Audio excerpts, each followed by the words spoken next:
Are you tired of playing chords like this? And instead you want to play them like this?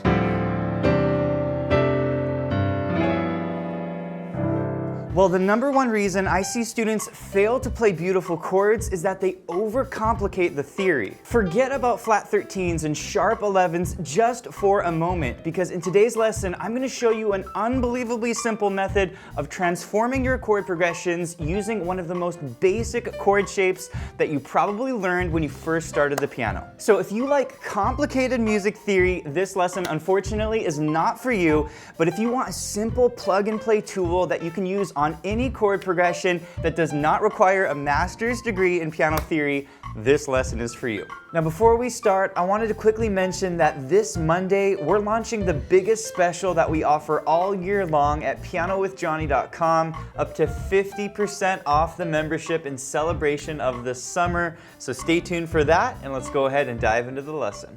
All right, I'm gonna get right to it. The simple trick is to play a minor chord in your right hand over a different root in your left hand, and check out what this sounds like. Now, wait a second, Johnny. I saw you add some extra notes in your left hand, and if you notice that, you're correct, and we're gonna talk about it in just a minute, but before we do that, if you're enjoying this lesson, please hit the like button, and if you're new to the channel, be sure to subscribe for more videos just like this. So this technique is called the upper structure triad technique, and it is an amazing trick that you can use on your chord progressions to make them sound beautiful. For example, what if you played this chord progression? F major, G major, C major. Well, this sounds okay, but you can make it sound so much more interesting with these minor upper structures. Check it out.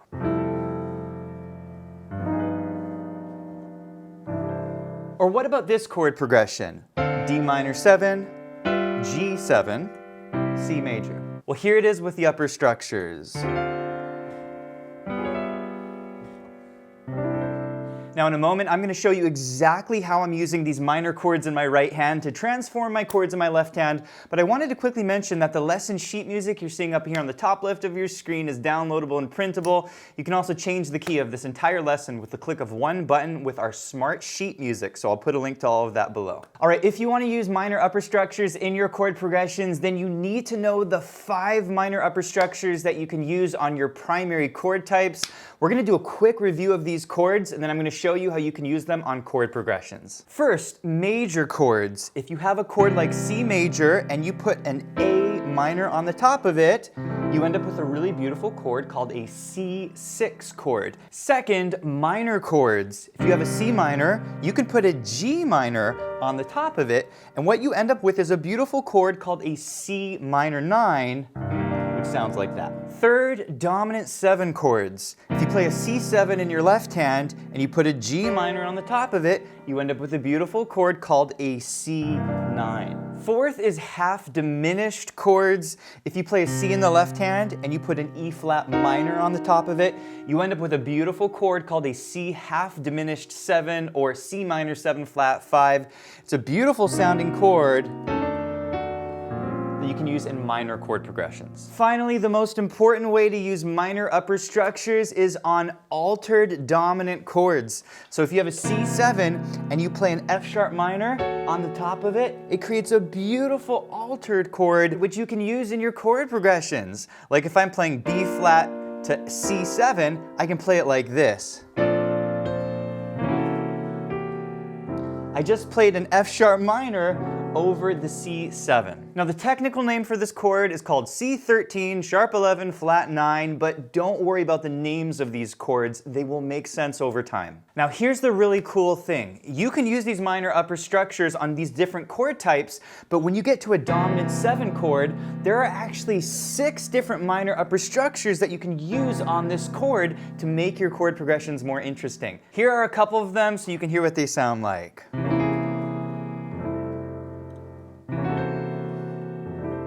All right, starting with dominant minor upper structure number 1. If you have a C7 in your left hand and you play a D flat minor on top of that, you end up with a beautiful chord called a C7 flat 13 flat 9. But how would you actually use this upper structure? Well, let's say you have a chord progression in the key of F major and it goes B flat major, C major, F major. Well, here's the same chord progression using the minor upper structures.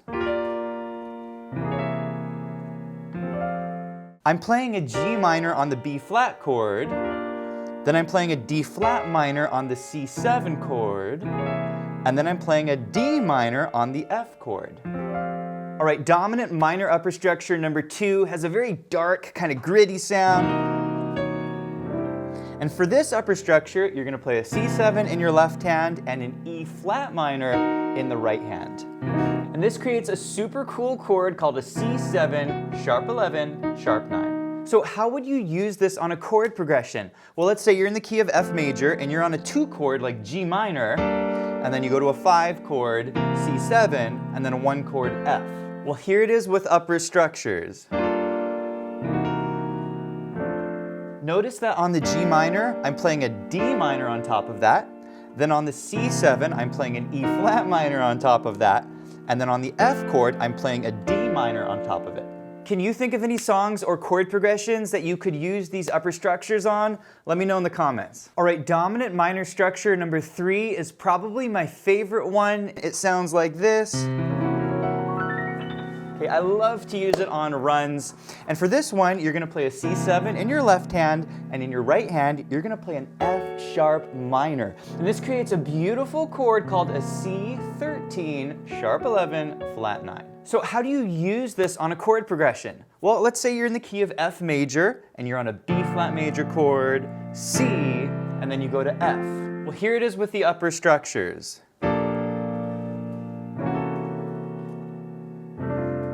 Notice on the B flat chord, I'm putting a G minor in there. On the C7 chord, I'm playing my F sharp minor. And then on the F chord, I'm playing a D minor. All right, there are 3 more upper structures that I'm going to teach you, but before we do this, if you want to do a deep dive on upper structures, you want to master them and use them on different chord progressions and learn some exercises so that you're really comfortable playing them, check out our full-length course, Coloring Dominant Chords with Upper Structures. You'll learn 5 of my favorite upper structures to use on chord progressions, so I'll put a link to that below. All right, dominant minor upper structure number 4 has this sound.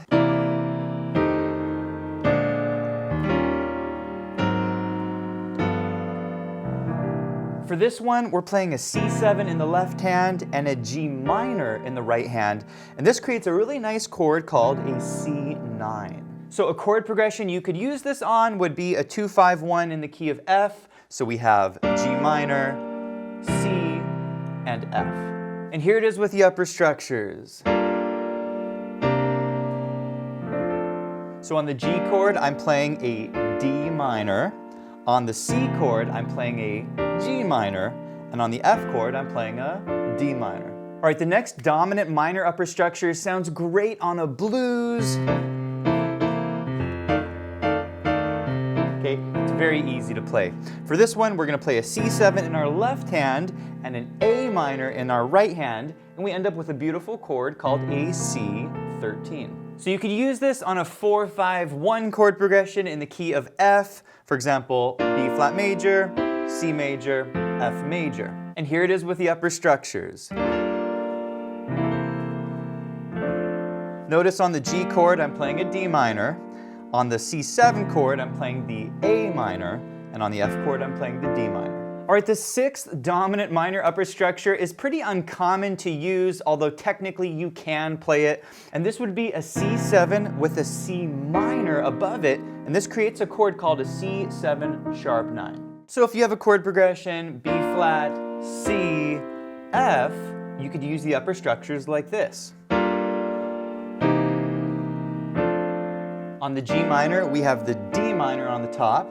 On the C7, we have the C minor on the top, and then on the F chord, we have the D minor on top. All right, in a moment, we're gonna review all 6 of these minor dominant upper structures, but I do wanna mention another course where you can use upper structures to play runs up the piano like this. You'll learn 6 of my favorite upper structure runs, and the course is called Jazz Intro and Outro Runs. I'll put a link to that below. All right, and our quick review of the dominant minor upper structure triads. For C7, we can play a C minor, a D flat minor, an E flat minor, an F sharp minor, a G minor, and an A minor.